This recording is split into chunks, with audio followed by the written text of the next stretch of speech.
Welcome back to Let's Unpack That. It's a podcast. It's a podcast. It's a podcast. We talk to you. You listen. Hopefully you think we're intelligent and funny. That's the ideal. Yeah. Today we are joined by Boo, who is on the floor panting. My dog. Yes. What were you going to say? I was going to say, hopefully you like us enough and find us intelligent and funny enough to keep listening as the episodes continue. That is definitely the goal. Yes. So welcome to episode 2 of season 3. This is Percy Jackson. We read chapter 2 for this episode. For those of you following along at home. I'm enjoying it a lot, honestly. Yeah? Yeah, I am. Yeah, it's fun. I feel like I butched up that intro. Maybe a little bit. I don't know if I should do it again. Anyway, we're two college grads and we analyze books that we read in middle school from literary and socio-political perspectives. Woo! And Percy Jackson, chapter 2. Yes. Yeah. Lots going on. Yeah. Are we going to jump right in or do we want to give a little recap? How are you doing? How am I doing? Yeah. Good. Stressed, but good. Definitely, coming down, studying for the LSAT, coming up in about a month. So that's just a little bit on my mind lately. Some days are better than others, but, it's chugging along. Pretty busy. So, yeah, also why we're recording at a different time of day than we did last time. But actually, I think the lighting looks good. Those of you who are watching on YouTube, I think it actually looks okay. Yeah, it's been a little crazy. Definitely a lot going on. But enjoying the book, though. It feels like it's nice to focus on and nice to be reading it because I definitely can relate to Percy in a lot of different ways. So, yeah. How are you doing? Well, we're recording a podcast at night. At night. And Lauren just got home, so the garage is going off. And if we hear it, we'll just cut it out. Yep, I'm really hoping that doesn't make it in. Anyway, I'm doing fine. Yeah. I'm busy still somehow. You know that phrase, the task expands to fill the time allotted? Yeah. That's how I feel about work, this podcast, my bakery, and everything else in my life. Well, but you had kind of an interesting weekend because you got an order outside of normal market and virtual market. So, you did have to dedicate some time to that. Yeah, which was fine. It was not a lot of time, just the time that I know that I need to take to figure out creating a website and getting everything organized and back to how it should be. Yeah. Is not time that I have right now. The luxury of time. Yeah. I'm tired. So am I. I checked my odometer and I did a round trip of about 300 miles yesterday. Oh, gross. So that was fun. Yeah, I had to go up. I work for Steuben. It's a saddle making company, so I love it. It's the best job ever. But I had to drive up to Fort Collins to check out a client saddle that had come in and also do a fitting for a new client. So that was cool. That was fun. I enjoyed it a lot. Wow, it was a really long day. And I slept like the dead and slept in this morning. So good. Just kind of crazy. Yeah, but glad you got to sleep in. Yeah, me too. Yeah. I feel like I'm still catching up from the end of August. Because I was telling my therapist this week, it feels like it's been more than 2 weeks. It feels like it's been way longer than that. Yeah. When really, just 2 weeks ago, I was doing my last market of the season. It's been a long 2 weeks, folks. Yeah. Oh, yeah. So, yeah, it has. Yeah, but we're back on it. We're back with this podcast, and yeah. Do we want to go ahead and jump into the chapter? Yeah, for sure. Chapter 2. Tell me about it. All right. So, chapter summary, because I remembered that that's a thing that we do. Yeah. I forgot for the longest time. Why does this seem so unorganized? Oh, it's because we summarize the chapter every time, and we forgot to do it last time. Yeah, we did. So, anyway, this chapter encompasses the rest of the school year. And so everybody continues to deny the existence of Mrs. Dodds and the fact that she was ever a teacher there. Sus. Yeah, and Percy is still like, I don't believe you guys. So Percy starts getting in more trouble and failing his classes. Even though he's trying his best, he's really struggling. He's really not getting any help, and he's trying. And yet he's not succeeding, and he doesn't understand why. And I feel like that's something that you're going to talk about today. Yep. I have not taken a look at your notes, but I think that's, yeah. Yeah. But one night he goes to ask Mr. Brunner for help. And then he overhears a conversation between Mr. Brunner and Grover mentioning the kindly ones and the summer solstice deadline for something, and Percy not being ready for this thing. Okay. And they talk about trying to keep Percy alive until the next fall, which is like, okay, he's cool. He's gonna die? What? Cool. He has keep him alive when, apparently it's going to be a struggle to do so. I mean, the ideal would be every sixth grader lives through their sixth grade year. Yeah, that'd be nice. We know that even without kindly ones and gods and demons and stuff like that involved, that doesn't always happen. Anyway, it should. Yeah, it really should. So Percy makes a noise, and they startle and stop talking, and he sneaks back to his dorm. At the end of the term, Grover and Percy take the bus back to New York City together, and Grover tells Percy that he has to protect him and gives him a business card with an address on it, and is a mysterious address.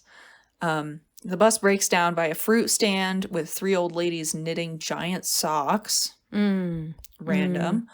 And Percy sees one of them cut a string, which causes Grover to freak out about this, being like, the last time this happened and how they never make it past 6th grade.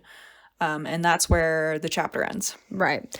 But also we forgot to mention that Percy gets kicked out of his boarding school is the thing. So not only is he struggling and trying to stay in his classes, he's also actually experiencing a little bit of anger and resentment, and he starts getting into fights, and he starts backsassing to teachers, and ultimately he ends up getting kicked out of the school that he's in. So that's also something I wanted to touch on a little bit later. But yeah.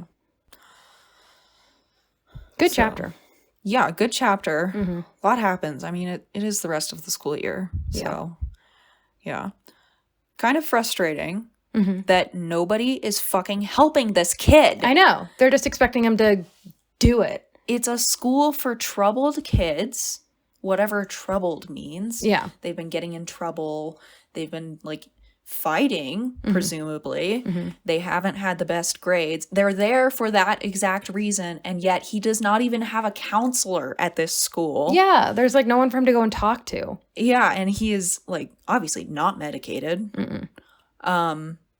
And just literally receiving no support, no tutoring, no anything. And that is, super unfair, but it made me wonder, why are they doing it? Yeah. So this whole school, he's being set up to fail and then punished for failing. Right. I thought, except for by Mr. Brunner, who, supposedly cares more about him. And, believes in him. Which he has several Dumbledore moments in this chapter again, which... Ouch. That's the yikes moment of this. That is a yikes moment. That's also something that I remembered we did. Yep. But, you would expect him to, offer tutoring, be more helpful, see that this kid is struggling, and, don't wait for the kids to come to you. Yeah. If you notice that they're failing every single class, go to them and see if there's something that you can do. Because kids don't know how to ask for help yet. Otherwise, he's just saying, oh, you can do it. I believe in you, and, I expect better from you. It's great, but how is he supposed to get there without support? Yeah, okay, you can expect all you want, but unless you contribute to their success, you can't be disappointed when they fail. God. So, my boy's being done wrong. Yeah. And not only is he being a shitty teacher, he's doing a shit job of protecting Percy from the kindly ones, whatever those are, which I don't remember what they are. Yeah. So we don't know yet. Yeah. But when like, he almost he died just kind at of the museum. So yeah, like you throw a kid a pen that turns into a sword and magically like you've saved them. You've done all you can do. No. at Dumbledore. No. And the whole thing of like, oh, he's not ready to know yet. Like, dang, yeah. I think they had a teacher conference and figured out how's the best way to protect this pupil. Not at all. Yeah. That'll work. It'll work. Keep him in the dark. And then when things come after him, he'll just be like, what the fuck? Instead of being like, oh, this is what this is. I have resources for this and I know how to fight this. Well, why do you think they've never made it past 6th grade? At least this book wasn't written by a TERF, so. Yes. Yay. Which, like, we're comparing Mr. Brunner a lot to Dumbledore. That is not an endorsement of the Harry Potter books or of J.K. Rowling. If you're gonna read the Harry Potter books, there are plenty of used copies out there who do not, like, Don't give her money. purchase does not benefit her financially. Do that. I support the books in ways that it's kind of become the fans' books, you know, like I think the fandom has of Harry Potter, just sidetracking here. I think that they've made the books their own and it's fun to support the books themselves without supporting the author. And I think that's kind of what majority of the fandom has done. Like you don't want to give money to anything remotely related to her because she's just a terrible human being. But it's not like we can erase the books from existence. No, and they're impactful. They're impactful and they're special. You know, they mean a lot to a lot of different people. They mean a lot to me. Sucks that the author also sucks. Yeah. But what are you gonna do? Can we talk about Grover though? Yeah. Just like backing up here, like he knows something, right? Yes. Like he's in on everything. He's definitely lying. Like not only does he have this like secret meeting with Mr. Brunner, but he's also like, you know, oh yeah, no, I don't know who you're talking about, Mrs. Dodds. That's not a person who exists. He's the worst liar. And I think I remember this from the movies. He's like a centaur or something, right? And it's like he's a satyr. Okay, that's it. Satyr. Grover is a satyr. Okay, cool. All right, because like it's just interesting.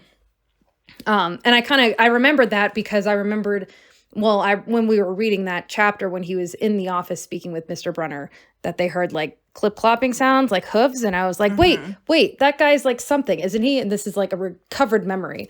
But I just also have to point out the fact that it's kind of funny that they mentioned that Grover looks older too. Like he looks like he has a goatee and all of that. And I feel like that's such a middle school thing where you have kids that are still like sleeping in twin beds and eating PB&J mixed in with the kids that are already going through puberty and shaving.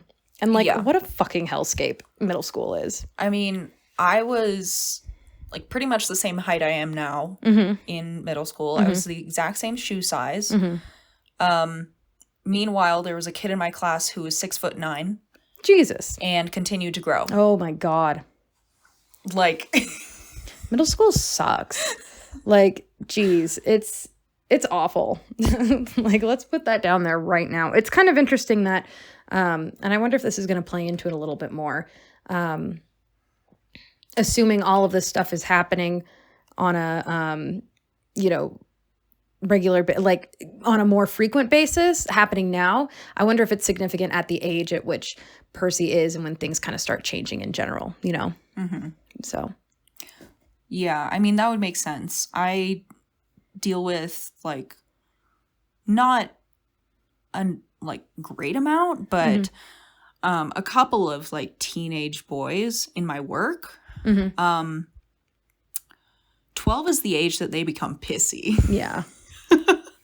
It's the age that they start being like hormonal and like moody and a little bit like aloof. Like that's when it starts. And it's kind of hilarious to interact with them. Because they're obviously like, they're choosing to be there, but they're also so over it. Yeah, I can imagine. But it's also kind of interesting because I think on top of the whole just middle school sucks in general thing, like Percy is displaying some behaviors that might suggest some sort of depression or at least some kind of mental health crisis, which is interesting. You know, we have that he's fighting, we have that his grades are slipping, we're seeing that he's just angry in general. And that kind of made me think back to my own middle school years. And I think that's really when I started to have struggles with mental health, was when I was in middle school. And I think it's also worth pointing out that ADHD and depression is often comorbid. They tend to play off of one another, which is like, hi, hello, how are you? Also the case. So it's interesting to see it kind of playing out in Percy's life and how he's kind of displaying these outward emotions and expressing, I think, this anger in a way that is actually hiding the fact that he's really hurting in some way, because he's trying to stay in school. He's trying to make his grades, but he's not able to succeed at it. But he is still, and he feels like a failure and he doesn't want that. And I think that's kind of playing into his whole ADHD diagnosis as well, which is interesting. So I went on, this is an article from understood.org, and it's about ADHD and depression. We'll link the article in the show notes, but quoting from that, ADHD doesn't cause depression, but the two conditions often occur together. Kids with ADHD are much more likely to be depressed than kids who don't have ADHD. That's especially true as they hit teen years. Why do these conditions often co-occur? One reason is that ADHD can create a lot of challenges for kids, and these challenges can lead to depression. School and behavior problems can wear down their self-esteem, and trouble with social skills can make them feel isolated. So I think it's really coming into play here. He's feeling ADHD, for one, that he's not able to do what is expected of him. He's also struggling with the dyslexia and feeling like he can't read, like he's not good enough, like he's not smart. And that's just really contributing to the depression. So I thought it was an interesting thing. I don't know how intentional it was on behalf of the author to kind of touch on that, but I'm definitely seeing the depression undertones in his character right now. And that also got me thinking, because it seems like for me, and I would say for a majority of people, I feel like as puberty starts to hit and as your body starts to change, I feel like depression becomes a lot more prevalent in that, you know, in that age group. So, but it was interesting because when I tried to look it up, according to the World Health Organization, it's estimated that 3.6% of 10 to 14-year-olds and 4.6% of 15 to 19-year-olds experience an anxiety disorder. Depression is estimated to occur among 1.1% of adolescents aged 10 to 14 and 2.8% of 15 to 19-year-olds. Depression and anxiety often share the same symptoms, including rapid and unexpected changes in mood. Anxiety and depressive disorders can profoundly affect school attendance and schoolwork. Social withdrawal can exacerbate isolation and loneliness. Behavioral disorders are also more common among younger adolescents and in older adolescents. Attention deficit hyperactivity disorder, ADHD, characterized by difficulty paying attention, excessive activity, and acting without regard to consequences, occurs in 3.1% of 10 to 14-year-olds and 2.4% of 15 to 19-year-olds. Conduct disorders such as ADHD, involving symptoms of destructive or challenging behavior, occurs among 3.6% of 10 to 14-year-olds and 2.4% of 15 to 19-year-olds. Which all of that to say, I thought was really, really interesting, kind of reading through these stats. But the biggest thing that struck me is that I feel like these numbers are low. I feel like the numbers, honestly, frighteningly low. I feel like the number of children experiencing depression is much higher than what is reported, you know, and I'm not saying it's a lifelong depression, but definitely an environmental and situational depression that I think is very pronounced, that I'm frankly convinced that it's probably much higher than what this is reporting, which is interesting. So to me, I think it's neat and something to pay attention to, that we're seeing that in Percy, that he is having these outbursts and he's angry and he's struggling like this, because I think it's all really playing into that. Yeah, I think you're right with those numbers actually being higher, because I think a lot of us, like including me, we chalk it up to just being a moody teenager. Right. Oh, absolutely. And just like, oh, they're just emo.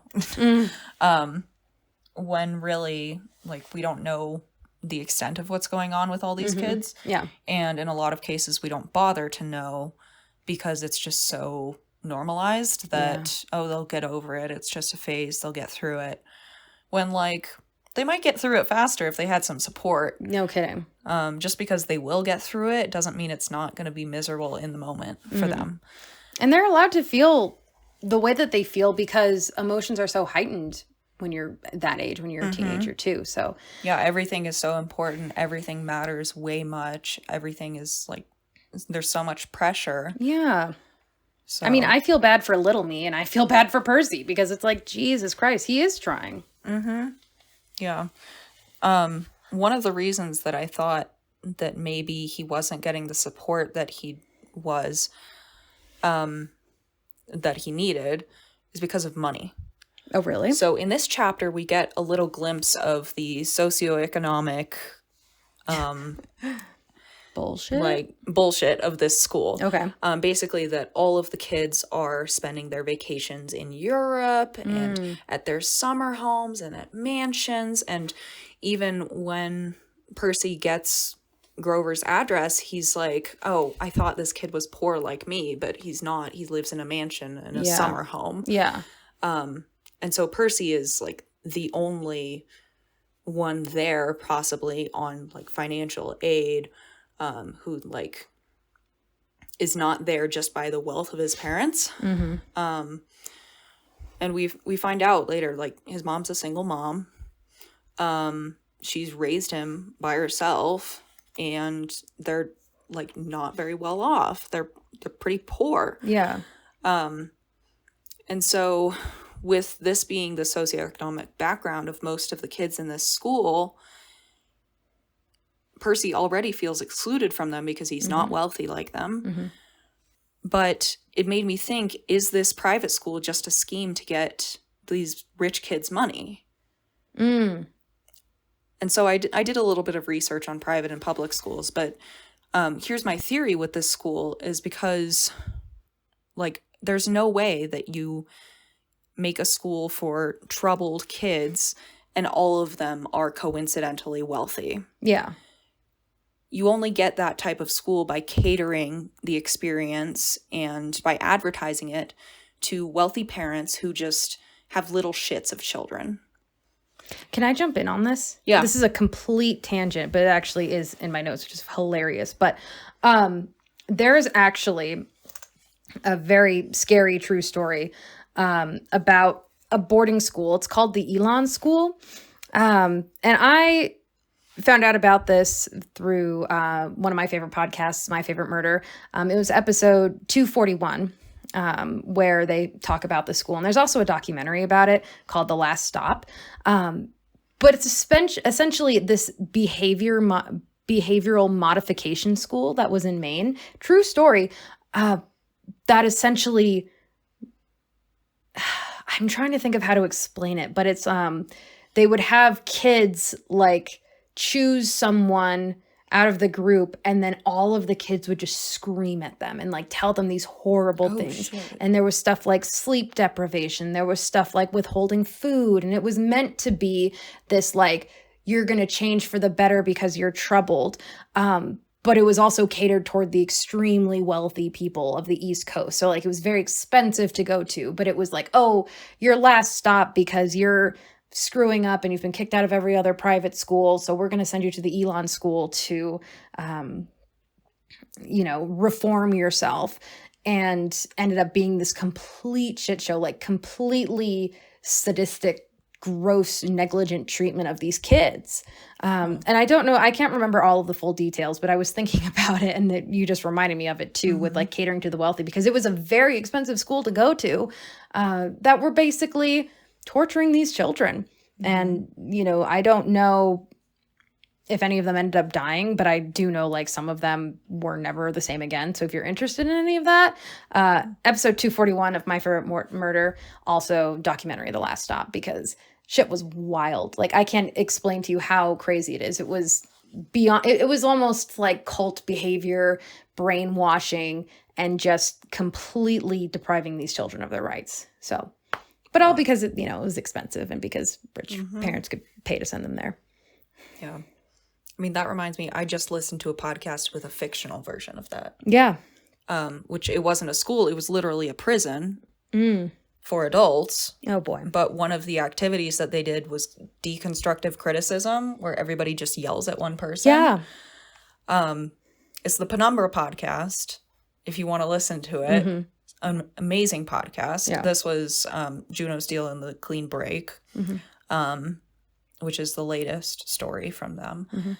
But yeah, like, people think that works, but I mean, so much research shows that it doesn't. Right. And like, especially to do that to kids, that's just awful. That's literally just child abuse. Yeah. So on that note, what else did you find out about the private schools? So private and public schools. I looked at a U.S. News and World Report article called Private School versus Public School by Emily Pierce, published in September of 2021. And according to a study in 2018 led by Robert Pianta, who's the dean of the School of Education and Human Development at the University of Virginia, when you compare, this is a quote, when you compare children who went to private school for an average of 6 years and those who went to public school, only to public school, any apparent benefits of private schooling, higher test scores, for example, are entirely attributable to parents' education and income. Wow. Entirely attributable. The fact that they went to private school does not account for any differences we might see. So this was an article for like people who are choosing whether they want their kids to go to private or public school. And they're saying, yeah, smaller class size, they'll get more attention. Public school, however, does tend to be more ethnically diverse. But also, in the realm of learning disabilities, public schools operate under the federal Individuals with Disabilities Education Act, which requires them to provide services for learning disabled students. Private schools do not have that same requirement. Oh, shit, really? And so, quote, research shows children with learning disabilities are better off in public schools given the resources that states and localities are required to commit under the Individuals with Disabilities Education Act, end quote. Holy shit. So there are some private schools in real life who do specialize in teaching kids with ADHD or dyslexia or other learning disabilities. But generally, kids are better off in public school for that. Yeah. So I remember when we were in college and they were like, people would find out that I went to public school and they'd be like, oh my God, you went to public school. Yeah. And it's like, yes, bitch, I did. And I'm right here next to you. We turned out fine. We're right here next to you. Yeah. Right here next to you in private university. Yep. Yeah. Christ. Well, we definitely want to take a break here to let the camera cool off for a second. Yep. So pet break. Ooh. Stay tuned for videos of pets. Yay. Okay. Yeah. We'll see you in a minute.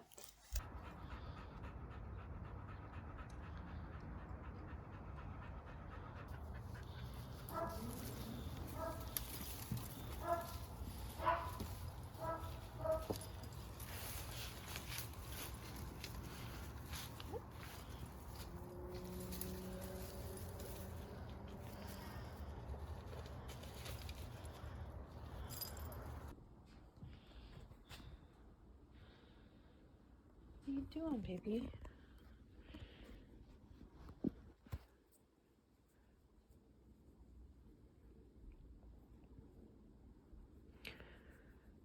Oh.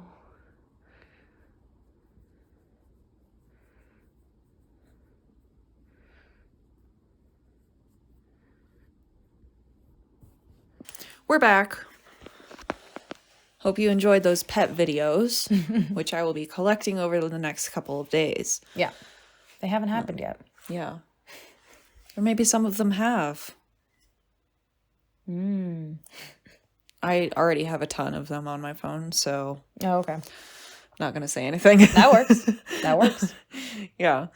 So welcome back. We were talking about private school. How it doesn't actually make a lick of difference in terms of education and success. It really just has to do with income, which I also have to say is actually very prevalent right now for me because I'm studying for the LSAT by myself. And I'm doing a self-guided LSAT, which honestly might not be setting me up for the most success, but that's because I couldn't afford to pay for an LSAT study class, because they actually have classes that you can study for the LSAT with, and work with instructors to, learn the material and how to take the test. But that was way, way over my budget. So we'll have to see how my self-study works. Hopefully it'll go well. But yeah, as it turns out, having more income helps you succeed. Weird, right? Yeah. How about that? Anyway, did you catch how the weather is playing a part in the book? Yeah, bad things happen when it storms. Well, no, but not only that, it's just, the lightning thief, but, I'm appreciating the fact that there are these huge thunderstorms that are going on. Let me see if I can find. Right at the beginning of chapter 2, in my book, on page 17, Percy says, "The freak weather continued, which didn't help my mood. One night, a thunderstorm blew out the windows in my dorm room. A few days later, the biggest tornado ever spotted in the Hudson Valley touched down only 50 miles from Yancey Academy. One of the current events we studied in social studies class was the unusual number of small planes that had gone down in sudden squalls in the Atlantic that year." So it's kind of cool, but it's definitely also showing, hey, maybe something's going on with that big man up on Mount Olympus. We're seeing a lot of thunderstorms and all of that. So kind of cool. It seems like Zeus is having a moment. Hi, Kitty. Yes, we are joined by the other Percy. He's probably just going to jingle around for a little while. Yeah. Do not move the tripod. He's definitely thinking about it. He's always thinking about destruction. Going up here? Nope. Okay. That was a hard no. That was a hard no. Just gonna walk right away. He's the one who does his own thing. Yeah. In any case. Anyway. You did some research about the Fates. I who did. Are the 3 old ladies who are sitting knitting giant socks. Possibly for the Titans? Oh, that would make sense. I just kind of thought it was because they were constantly knitting, and so they just made big ass socks. I didn't think it had any kind of purpose. I mean, who knows? Maybe it doesn't. Maybe it is giant socks for giant mythical people. Anyway. Yeah. Who are they? Oh my gosh. Well, and kind of cool. I'm honestly excited to be learning all of this. This is neat for me. I was never into the Greek mythology, so this is fun. So according to GreekMythology.com, the Fates, or Moirai, are a group of 3 waving goddesses who assign individual destinies to mortals at birth. Their names are Clotho, the spinner, Lachesis, the Allater? Allotter? The Allot, wow, yeah. So the Allotter, and Atropos, the inflexible. In older myths, they were the daughters of Nyx, but later on, they're more often portrayed as the offspring of Zeus and Themis. But kind of crazy, not even Zeus can recall their decisions. So they make decisions in regards to the mortals, and not even Zeus can change anything about it, even though sometimes he's considered to be their dad. So, they just say, fuck you, Dad, we're going to do whatever the hell we want. Yeah, one thing that Zeus doesn't get to control. So we see at the end of the chapter that the thread actually gets cut. And that resembles the death of a human. So essentially, it is foreshadowing that someone is going to die, which Percy kind of touches on, and Grover is freaking out about. So yeah, Grover is freaking out because he thinks that Percy seeing the thread getting cut means that Percy is going to die. Is that always necessarily the case? I don't know. I didn't see about, I didn't find that out in my research. I'm not really sure. I think it kind of depends. I'm not sure if it stands for seeing it being cut, or if it, I'm also thinking of the movie Hercules, and how we see the thread getting cut near the end, but no one is really there to see it, I think. I don't know if you have to witness it or not. Yeah, it's not about who sees it, it's about whose thread it is. Right, exactly. Okay. And the one who cuts it is Atropos. And so she's the one that cuts the thread of fate. And at the point of the cut, the mortal life would end. So that to me says it's at the moment of the thread being cut is when someone dies. Okay. So, and I think that's also how it was in Hercules too. So to me, I don't know if that means Percy is next. I'm wondering if someone else died.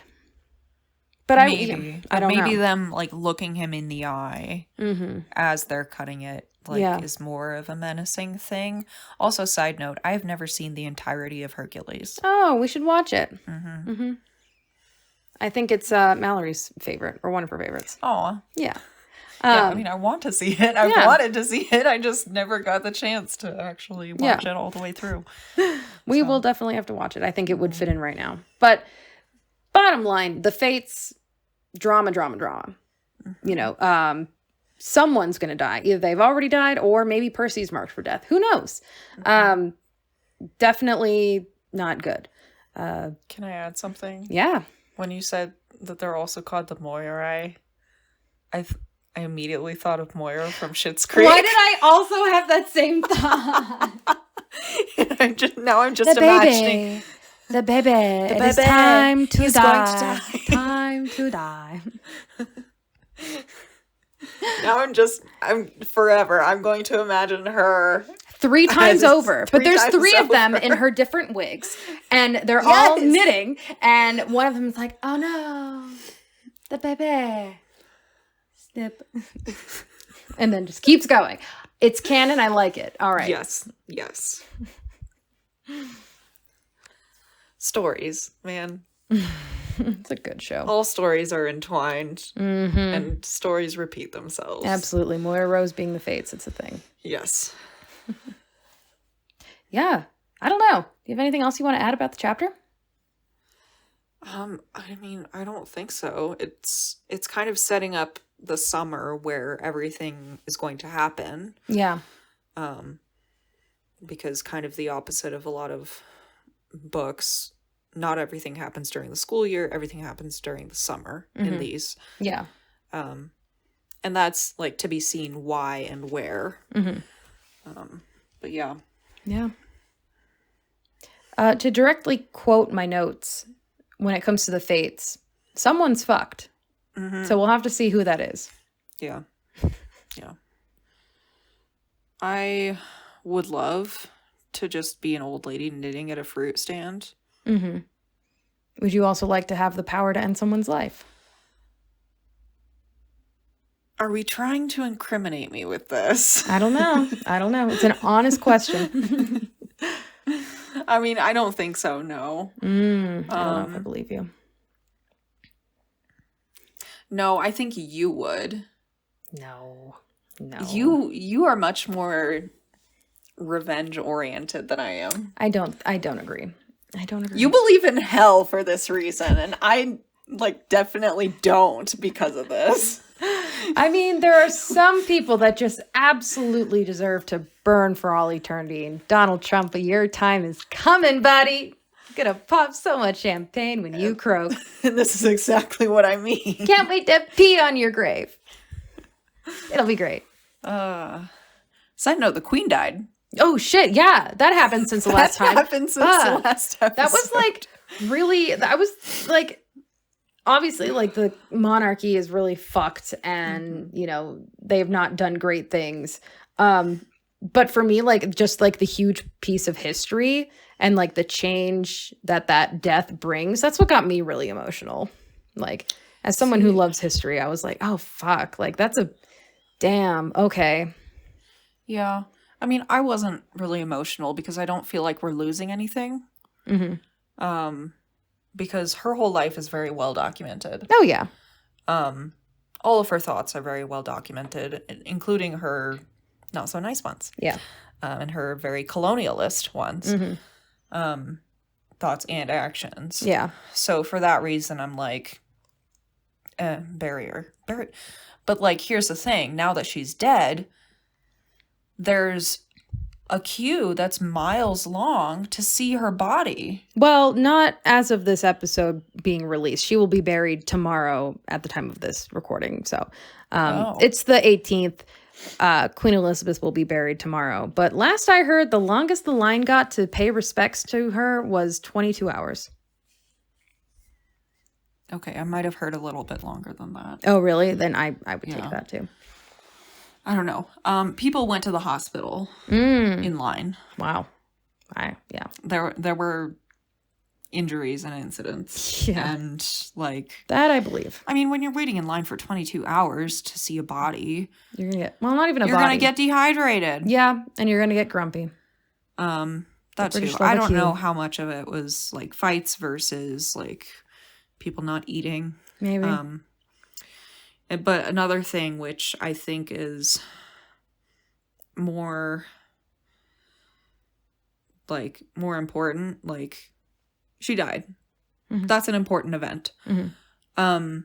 But now the consequence of that is there's going to be a huge coronation ceremony at the time that there is a giant cost of living crisis in the UK, where bills are skyrocketing and people cannot pay them. And people are going to freeze to death this winter and starve. Mm-hmm. And the monarchy costs taxpayers in the UK £100 million a year. Yeah. It's not fair. No. It's also not fair. And like I keep seeing tweets about this, like people's medical appointments are canceled for tomorrow. Yeah. Cancer treatments, surgeries, appointments that they've been waiting months and months for that should not be put off. Yeah. Are being delayed because this 96-year-old woman is dead. Yeah. Which I think is wrong. Yeah, that's definitely wrong. So it'll be hate interesting. This period of mourning, not because it's a period of mourning, but because people are getting hurt. It'll be interesting to see how the monarchy changes now, because I wouldn't be surprised if we saw the end of official monarchy life in our lifetime. Yeah. And I have a feeling like people are going to get fed up. Mm-hmm. Yeah. I mean, people are already super fed up. I mean, the Irish, the Scots have been there for so long. Yeah. And finally the English are going to have a lot more of a reason to be like, hey, you know what? Fuck this. Yeah. So I think that's ultimately going to be a good thing. In the meantime, people are going to suffer. Yeah. And yeah. I saw a post on Tumblr the other day to lighten this up a little bit that says we should only refer to King Charles as Princess Diana's ex-husband now. Oh my God, please. Can we please? I'm so there. He wanted to be Camilla's tampon. We have to put that down in fortitude and forever. King Charles is a creep. Diana's ex-husband is a creep. A lot of them are creeps. Yeah. And they get away with it because they have money and prestige. Where else have we heard that? I don't know. In this episode? They probably would have done well at Yancey Academy. Yeah, I mean, they probably would have been sent to Yancey Academy. Yeah. If at any point their parents were like, I'm too fed up to deal with this anymore. Yeah. Send you to boarding school in Switzerland. But what's kind of cool is that what they do. Diana actually sent William and Harry to regular school. Like, I think it was up until then, they had been taught at home by a governess, or Charles would have been taught by a governess when he was growing up. But I saw today that Diana actually did send her children to regular school which is cool. Yeah. And also, I think Prince Harry and Meghan Markle, I so support the fact that they left and are no longer working royal members because, first of all, she's gorgeous. And the idea that she was facing racism within the royal family is disgusting. And they're treated like shit. Yeah. Leave. Yeah. And that was a very brave thing for them That was really brave. Really crazy. And also, I saw a quote somewhere. I don't know where I saw it from, so I wish I could link it. But at some point, Harry said, like, I saw the press kill my mother. And it was going to happen to my wife, and I couldn't let it happen. So I I'm proud of her for being there right now, because they've been they're still in the UK right now. They were there already, but they've stayed a lot longer because the Queen has passed away, and I just hope she's doing okay. I mean, it's his grandmother. Yeah. Even if like, and that's the weird thing with like families and existing within these dynamics, is that as influential of a person as she was, as much power as she held for as many years, she was still somebody's granny. Yeah. And great granny. And like those things can exist at the same time. Yeah. Like the mourning for the grandmother and the hatred of how abusive she was. Yeah. Towards people that they love. Yeah. Which is also, I think, kind of what the public is dealing with too, where she was this like solid, constant figure, this like grandmother figure for a lot of people. You know, she did promos when the London Olympics happened in 2012. She met Bond. Do you remember when like they did the stunt in the opening ceremony where it looked like she was taking a parachute out of the helicopter? Yeah, it was a stunt guy in like the pink dress. Oh, it was great. But there was actually a lead up to that where the Daniel Craig walks in and is waiting for the Queen, and she turns around and she goes, "Good afternoon, Mr. Bond." And apparently she wanted that line. I read an article where they were working on that commercial or that promo for the Olympics, and she says, "Well, I think I should have a line, don't you think?" And so that was her line, where she said, "Good afternoon, Mr. Bond." So yeah, it's hard to say anything definitively in black and white. Obviously, the monarchy and colonialism, it's fucked up. But I think a lot of people are mourning the fact that she was such a symbol and a constant for them for a really long time. And also the fact that, she was a grandmother, and, you know, she was really close to Harry and William as they were growing up, which just makes it even more worse. And I really hope she's the one who, I'm hoping she is not the one who was making racist comments towards Meghan Markle, because I know she and Harry were very close. So that would be fucked. But also, so she like never liked Diana, really. Yeah. And people have suggested that she might have had a role in Diana's death. Oh, yeah. Yeah. I mean, but there's people are complex. Yeah. And I think one of the reasons that we're able to say this, that multiple things can exist at the same time, is that we weren't directly affected by it. Yeah. And so, like, the United States celebrates its independence from Britain over 200 years ago. We weren't around. We haven't been under colonial rule ever. We live in a powerful country that actively colonizes others. And like controls elections in the name of democracy. And we don't have that experience of breaking free from colonial rule personally. We also in our families don't have that experience. You being, well, both of us being half Mexican and half European. Yeah, right. So it's a lot less. It's less personal for us. Yeah, so we can say all this and it can be true, and we can also recognize that we're saying this from a place of privilege. Yeah, for sure. Oh God, speaking only for myself, always. Yeah. So. She was also a huge horse girl, so that's one thing I feel. I don't even want to say connected to her, but like. She was a horse girl, and there was this video actually that Mallory sent to me about the Queen was at the races. This was like a black and white video, like series of clips, and you can just see that she's smiling watching the horses, and I'm like, oh, I have smiled that exact same smile. And that's something that I can respect in her, and being like, yep, horse people. I mean, she was human. She had hobbies and likes and dislikes and all that. Yeah. And at the same time held a lot of power and wielded it in not so great ways. Yep. So that's our spiel on the Queen dying. Take your bets on how long the monarchy is going to last, kids. Yeah. How long before Charles gets bullied off the throne? Yeah. Yikes. I'll participate in that if I have to. Yeah. Like, Anyway. All right. Do we have anything else to say about this chapter? Now that we've taken a way detour. No, I don't think so. I think I think we've pretty much nailed it at this point. Okay. All right. Well, we'll see you next time for chapter 3. Yeah. So we'll see you in 2 weeks for chapter 3. Yeah. So we'll see you when we see you. And then if you guys have any comments or concerns, questions, want to tell us anything, reach out to us on Twitter or email us at, doitforthevamps@gmail.com. Let's Unpack Pod.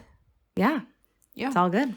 We're on SoundCloud, Apple Podcasts, Stitcher, Spotify. I knew there was another S one. That's it. And yeah, Twitter, Let's Unpack Pod. And TikTok? Almost. We're getting there. We're getting there. Okay. Yeah. I need you to send me clips.